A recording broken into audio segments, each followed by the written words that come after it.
Hi. So this time let's talk about musical instruments.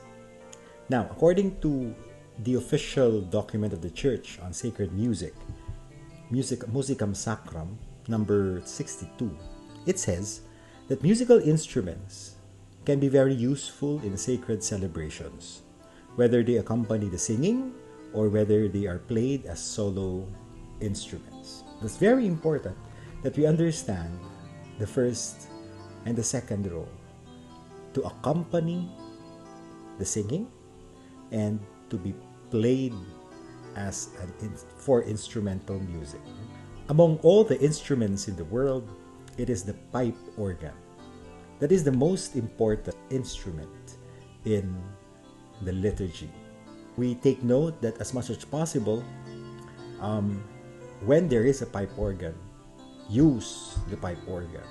Okay, it is very expensive, but it is the instrument for the liturgy.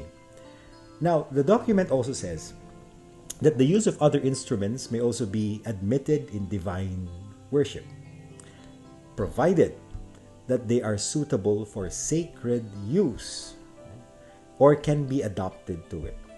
So let's pause there for a moment. Now, instruments that especially used for the liturgy should be suitable for sacred use. Suitable for sacred use. Let me repeat that.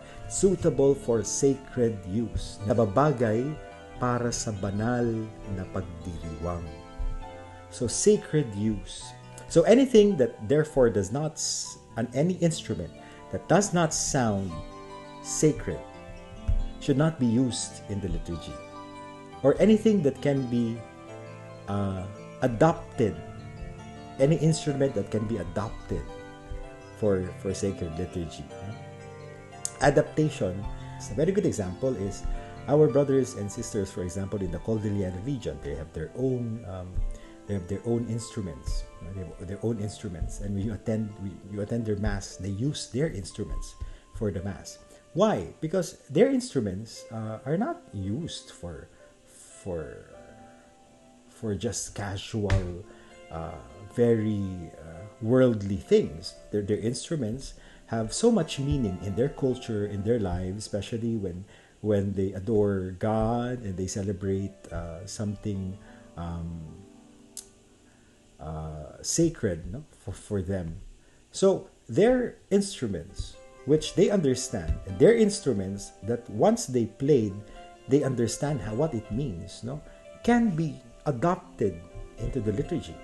And mind you, they have done this very well. I have attended a few masses in the Cordillera region that they use their native instruments, and it can really bring you to that sense of solemnity. It can lead you to the divine, no?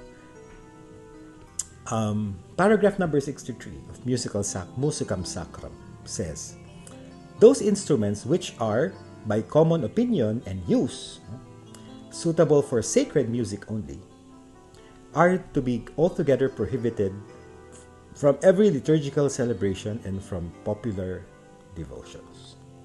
So, when it is a common understanding that this instrument is for secular use only, or it is extremely secular sounding, it can, or it is used in pop music, it is very identifiable, for example, in jazz music.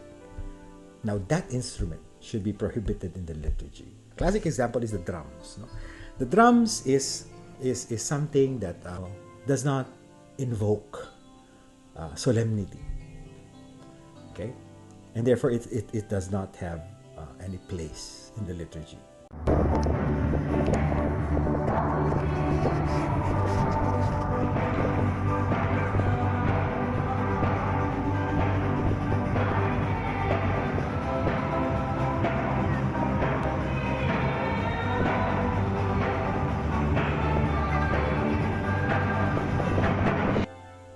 Another instrument is, for example, the saxophone.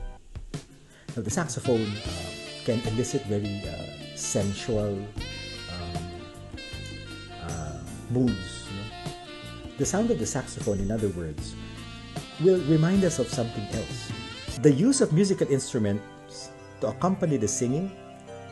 Okay, first, so it's very important to understand that for the first use of musical instruments is to accompany the singing. Accompany the singing. Okay, and the document says it is supposed to act as a support to the voices. So in other words, the voices are more important than the instrument because it only accompanies the singing. It only supports the voices. Okay, because the role of the instrument is to promote or to guide, the singers to take an active part in the singing, and therefore, okay, because through singing there is a certain ecclesial unity. There's oneness. There is oneness that is achieved when everybody is actively participating, when everybody is actively singing. And that is the very purpose of the liturgy. Again, that we exercise our priestly mission as one body of Christ. When the organ, for example, is louder than the singing because the organist wants to show off his skills, or the guitarist, with his electric guitar, starts strumming or starts applying distortion effects on the guitar, and would like everyone to hear his guitar prowess. Okay, that is the moment when the instrument begins to overwhelm the singing, when it becomes louder than the singing, or everybody only hears the instrument and not anymore the singing, not anymore the text of the music. Okay? So I remember one incident that I had to really call out an organist for being too loud. That organist kept on adjusting the mic volume because he could not hear his singers singing.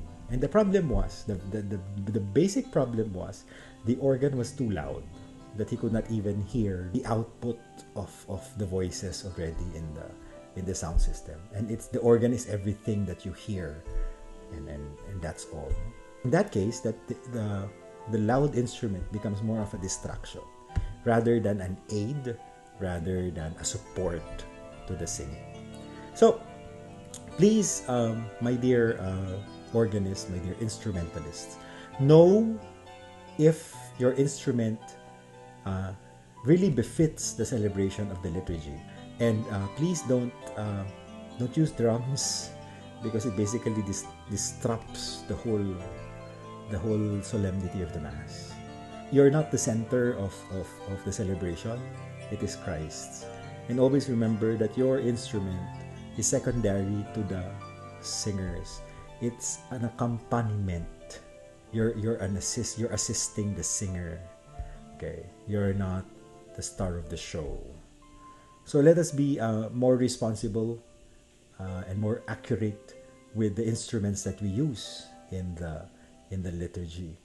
So I wish you all a very fruitful ministry.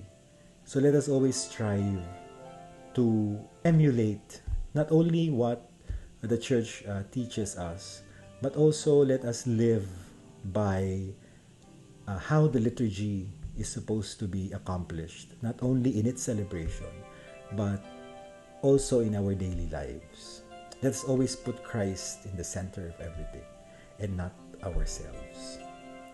Thank you, and see you next time.